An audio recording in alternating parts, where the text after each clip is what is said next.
हर हर महादेव दोस्तों, कैसे हैं आप सभी। मेरी रसोई में एक बार फिर आपका स्वागत है। आज मैंने बनाई है चॉकलेट केक की रेसिपी, जो कि बच्चों के बहुत फेवरेट होते हैं और अक्सर वो लोग चॉकलेट केक की डिमांड करते रहते हैं। तो क्यों ना घर में ही बनाकर उनको इसको तैयार किया जाए और अपने बच्चों की डिमांड पूरी की जाए। बनाने में बहुत ही आसान है।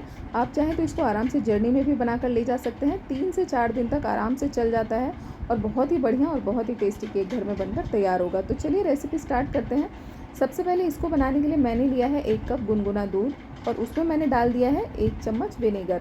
अब इससे हमें बनाना है बटर मिल्क। बटर मिल्क से अगर हम लोग बनाते हैं ना केक, तो बहुत ही सॉफ्ट बनकर तैयार होता है। आप नॉर्मल मेथड से भी केक बना सकते हैं, बट अगर इस मेथड से बनाएंगे ना, तो जो हमारी कंप्लेन होती है कि केक थोड़ा हार्ड हो गया है, इससे बिल्कुल भी हार्ड केक नहीं बनेगा, एकदम सॉफ्ट केक बनेगा। तो चलिए, यहाँ पर हमारा जो बटर मिल्क है वो बनकर तैयार हो गया है। आप देख सकते हैं कि इसमें हल्के हल्के से दाने आ गए हैं। मैंने स्पून से उठा के आपको दिखा दिया था। अब थोड़े से जो ड्राई इंग्रेडिएंट्स हैं वो इसमें ऐड कर देंगे। तो मैंने यहाँ पर 1 कप मैदा लिया है। आप चाहें तो यहाँ पर आटे का भी यूज़ कर सकते हैं, गेहूं के आटे का। और इसमें मैंने डाल दिया है 1 चम्मच बेकिंग पाउडर और 1/4 चम्मच बेकिंग सोडा। और साथ ही मैंने यहाँ पर डाला है 1/4 कप चीनी डाली है और 1/4 कप मैंने यहाँ पर मिल्क पाउडर डाला है। और साथ ही 2 टेबलस्पून कोका पाउडर डाल दिया है। अब इन सारी चीज़ों को हमें अच्छी तरह से छान लेना है छलनी की हेल्प से, ताकि जो सारी चीज़ें हैं ना वो अच्छे से मिक्स हो जाएं आपस में। अब ये देखिए, अगर हम लोग डायरेक्टली डाल देते हैं ना, तो ये जो सारे पार्टिकल्स हैं ये अंदर रह जाते हैं और फिर इस तरह से मिक्स नहीं हो पाते हैं अच्छी तरह से। इसीलिए छानना बहुत ज़रूरी है। तो इन सारी चीज़ों को अच्छे से छानने के बाद सभी चीज़ों को मिक्स कर लेंगे। और जिस मेज़रमेंट के साथ मैंने आपको सारी चीज़ें बताई हैं ना, अगर इसी मेज़रमेंट के साथ आप बनाएंगे तो आपको कुछ भी ऐड करने की बिल्कुल ज़रूरत नहीं पड़ेगी, ना तो एक्स्ट्रा दूध ना पानी। सारी चीज़ें एकदम परफेक्टली एक दूसरे के साथ मिक्स हो जाएंगी और एकदम रिबन कंसिस्टेंसी में जो हमारा बैटर है वो बनकर तैयार होगा। तो यहाँ पर सारी चीज़ों को अच्छी तरह से मैंने मिक्स कर लिया है। आप देख सकते हैं कि कलर कितना सुंदर आया है। तो यहाँ पर इन सारी चीज़ों को अच्छे से मिक्स कर लीजिएगा।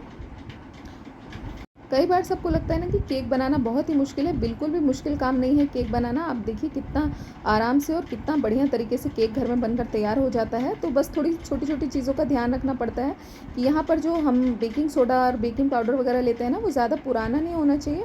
और दूसरी चीज़ है कि सारी चीज़ें मेज़रमेंट के साथ होनी चाहिए।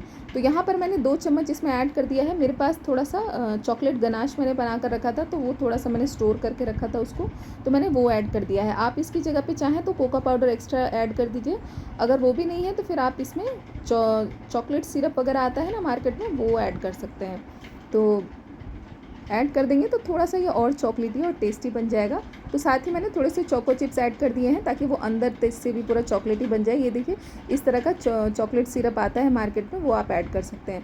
और साथ ही मैं इसमें वेनीला एसेंस भी थोड़ा सा यूज़ कर रही हूँ, क्योंकि वैसे तो चॉकलेट का जो फ्लेवर है इसमें एकदम बढ़िया आ जाता है, बट थोड़ा सा अगर हम लोग वेनीला एसेंस वगैरह यूज़ कर लेंगे ना, तो फिर बिल्कुल मार्केट का जैसा टेस्ट आता है ना, वो इसमें हमारे केक में आएगा। तो बैटर एकदम बनकर तैयार है।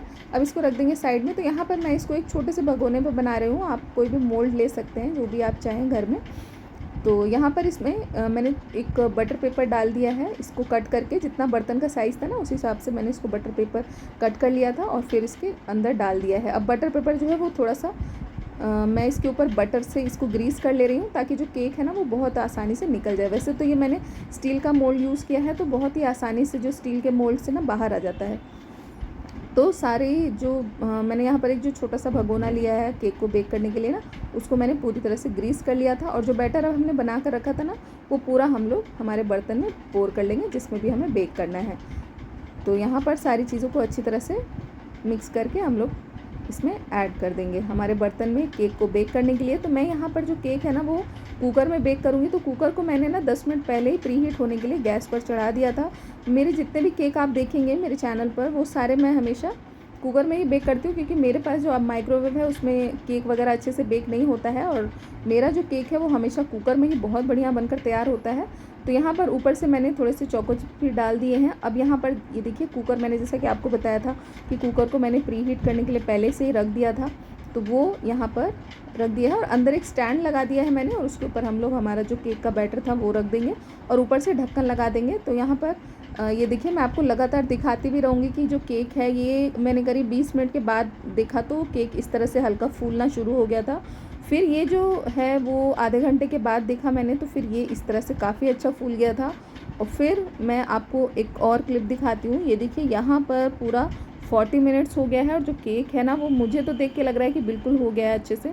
अब यहाँ पर मैंने सीटी इसलिए ऊपर रख दी थी ना, क्योंकि मेरा जो ढक्कन है, जो मैंने लीड ऊपर रखी है, उसमें ना काफ़ी गैप था जिससे कि हीट बाहर ना आए, इसलिए मैंने ऊपर थोड़ी सी ये सीटी रख दी है ताकि जो हीट है वो पूरी अंदर ही रहे। तो यहाँ पर देख के लग रहा है कि पूरा केक जो है वो बनकर तैयार है, क्योंकि ऊपर से इतना अच्छा सा क्रैक आ गया है और जो ऐसा लग रहा है कि मतलब चॉकलेट लावा केक बनकर तैयार हुआ है। तो यहाँ पर जो केक है वो एकदम बनकर तैयार है। फिर भी मैं आपको चेक करने के लिए बता देती हूँ कि चेक कैसे करना है। इस तरह से हम लोग बीच में एकदम कोई भी टूथपिक वगैरह है आपके पास तो वो डाल के ऐसे देखिएगा, तो देखिए बिल्कुल क्लीन निकली है। जो टूथपिक है वो एकदम से क्लीन निकली है, यानी कि जो केक है, केक हमेशा बीच से इसीलिए चेक करते हैं ना, क्योंकि सबसे लास्ट में जो केक है वो बीच से ही बेक होता है लास्ट में, तो इसीलिए हमेशा बीच से ही केक को चेक करना चाहिए, तभी पता चलेगा कि केक अंदर से अच्छे से पका है या नहीं। अब मैं यहाँ पर थोड़े से जो चोको चिप्स है ना वो लगा दूँगी, क्योंकि केक जो है ना अभी हल्का गर्म ही है, तो फिर जो हमारे जो चोको चिप है ना वो आराम से चिपक जाएंगे। क्योंकि मार्केट में आप देखते होंगे हम लोग नॉर्मली स्टार्टिंग में ही डाल देते हैं तो सारा तो मेल्ट होके एकदम देखिए कैसा निकल जाता है बाहर की तरफ, लेकिन अगर ऊपर से भी ऐसे लगा देंगे ना तो फिर वो सिर्फ ऐसे चिपक जाएंगे, लेकिन जो चोको चिप का जो शेप है ना वो बिल्कुल बना रहेगा। तो अब इसको हमें आधे घंटे के लिए ऐसे ही ठंडा होने के लिए रख देना है। तो केक जब पूरी तरह से ठंडा हो जाएगा ना तो बहुत आसानी से निकल जाएगा। तो ये देखिए आधे घंटे के बाद जो केक है वो कितना सुंदर लग रहा है देखने में। और इसके जो किनारे हैं ना उसको हम लोग अच्छे से छुड़ा लेंगे, बर्तन से अलग कर लेंगे एक चाकू की हेल्प से। तो यहाँ पर हमारा जो केक है वो एकदम से बनकर तैयार है और देखने में भी बहुत अच्छा लग रहा था। तो इसको आसानी से इसको निकालने में बिल्कुल भी मेहनत की ज़रूरत नहीं है, क्योंकि नीचे बटर पेपर भी लगा है। अगर आपके पास बटर पेपर नहीं है ना तो फिर आप नीचे आराम से ऑयल या बटर से ग्रीस कर लीजिएगा और ऊपर से थोड़ा सा आटा या मैदा डस्ट करके चारों तरफ फैला लीजिएगा और एक्स्ट्रा आटा या मैदा निकाल के बाहर कर दीजिएगा। तब भी आप डायरेक्टली भी बर्तन में पकाएंगे ना तो भी ईजिली केक बाहर आ जाएगा। तो ये देखिए केक बिल्कुल बनकर तैयार है, तो आप आराम से इसको एंजॉय कर सकते हैं, जर्नी में भी लेकर जा सकते हैं। और बच्चों के लिए तो बहुत ही अच्छे बनकर तैयार होते हैं, उनके फेवरेट हैं। तो अगर आप लोगों को मेरी रेसिपीज़ अच्छी लगती है ना तो वीडियो को लाइक शेयर सब्सक्राइब ज़रूर कर लीजिएगा और चैनल को सब्सक्राइब करना बिल्कुल मत भूलिएगा। वीडियो को पूरा देखने के लिए थैंक यू।